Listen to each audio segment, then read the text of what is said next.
It is the year 1870, and the great American plains offer a vast open region for a new tide of settlement. With few streams and little water, the plains are nonetheless rich in deep, fertile soil. And there is room here, room for a man to farm, room to carve out a new life, room to breathe. At least that's how the Carter family see it. Theirs is a pioneer heritage. For their forebears, it was on to Ohio, then Indiana, then Illinois, and now it is the western plains that beckon. Once it was the pack horse, later the flatboat. Now it is oxen and wagons that carry the pioneers west. The father fought at Tippecanoe. The son was with Meade at Gettysburg. The mother confronted forest trails. The daughter faces the lonely plains. And for the Carter children, there are frontiers yet unknown. The American faith travels westward in the prairie schooner. There are pauses in the journey. Each night, pioneers and oxen must have rest and food and water. Thus, while mother and children prepare a supper of long familiar cornmeal mush, father leads the weary oxen to the banks of a nearby stream. And now, with supper nearly ready, Mr. Carter ties the animals to a tethering stake for the night and joins in the simple meal. Long days on the trail make the hardiest food most welcome. But from a distant ridge, a settler, Mr. Crawford, notices the Carter camp. That means a visit. Ma, see them campers over there? I think we ought to take something to them. It is lonely on the plains in 1870, very lonely. News from back east is always welcome. To settlers like the Crawfords, a visit to a newcomer is to relive their own journey west and to foresee needs and emergencies that will confront oncoming pioneers. Strangers in all but their sharing of a common heritage and a common destiny, established settlers and new arrivals greet each other with warmth and genuine friendship. We saw your camp from the house and kind of wanted to come over and talk. Gets awful lonesome out here. Glad you came. Come over and sit down. Yes, it is good to be with one's own kind again. Where are you from? Illinois. How long you been on the way? About 8 weeks now. Yes, my husband filed his claim last spring and came back for the children and me in July. You'll find things very different out here. Yes, I imagine we will. So friendly talk goes on around the Carter campfire until, with the setting of the sun over the darkening prairie vastness, there comes a request for music.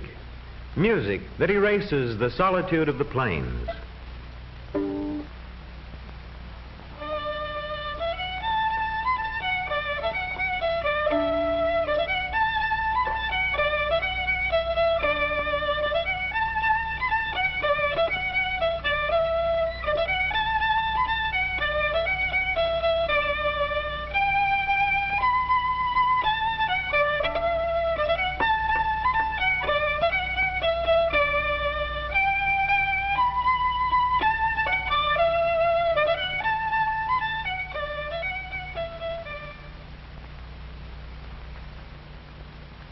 The days pass, and steadily the Carters press on westward. Only a little distance now to the claim, already coming into view. But new trials lie ahead. Cattlemen have long considered the plains their land for grazing their vast herds of cattle. Aiming to settle around here, mister? See that cornfield right over there? That's mine. This year's cattle land. It's no good for farming. Have you seen my crop of corn? No, but this is all ex-borrow grazing land. That's not what my claim stakes say. Well, partner, as the saying goes, I guess you'll just have to live and learn. Not very pleasant words to hear. But those who have faced repeated dangers and privations for their staunch pioneer faith are not easily shaken in their resolve. And now, finally, The long journey ends.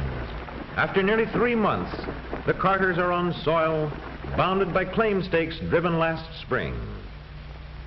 Past are the hazards of the trail, unknown streams, the dreary monotony of day after day under the blazing sun. They have come through all in safety. The soil is theirs. Ahead of them lies the life of pioneers. They will build their future here on the prairies by hard work, by unwavering courage, and the mutual helpfulness necessary to carve a living out of the virgin prairie. For their present home, they will use the small dugout built last spring by Carter during the planting and cultivation of the first crop of corn. That corn is now ripened and almost ready for the harvest. It is corn heavy with mature ears. A good first crop brings the reassurance that success may attend their new venture, that they may depend on a rich, friendly soil to sustain life. For their new home, the plowed sod of the fertile soil furnishes most of the material. Tough prairie sod, plowed and cut into lengths, will supply materials for walls and roof, materials that will make a substantial house. With sod laid carefully, a thick wall grows layer by layer, each section smooth before another is placed upon it. The pioneer spirit of helpfulness prevails.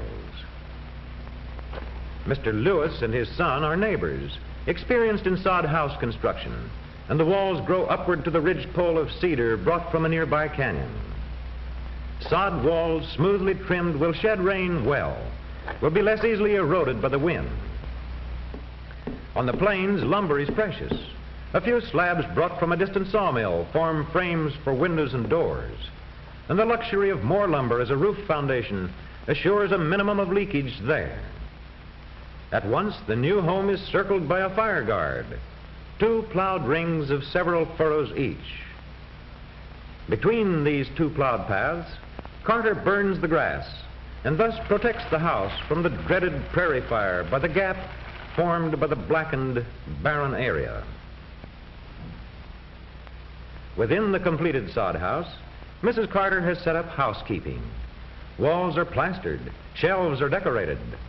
The little round stove is the center of the household for cooking, and when winter comes, it will afford protection against howling blizzards.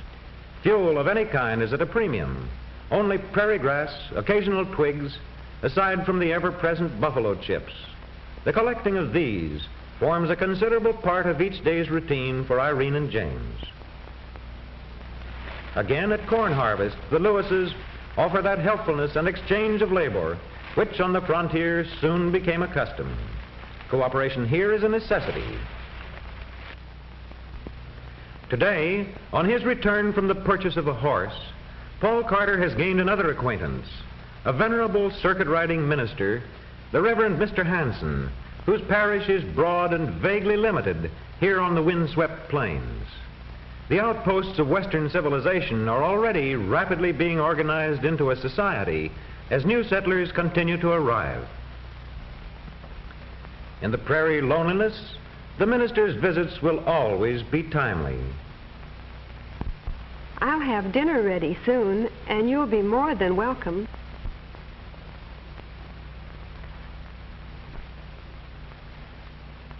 They tell me you're going to have a new school around here. Yes, putting up a building down there about 2 miles. The children will be starting in soon.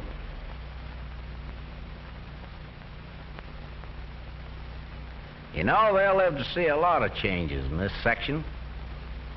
Yes, I guess they will. But I don't think the land will ever change much. Not the prairies.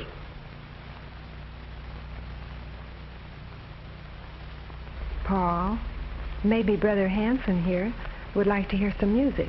Yes, ma'am. We need music out here. Music to ward off loneliness. Music to sustain the high courage needed by dauntless pioneers in their conquest of the plains.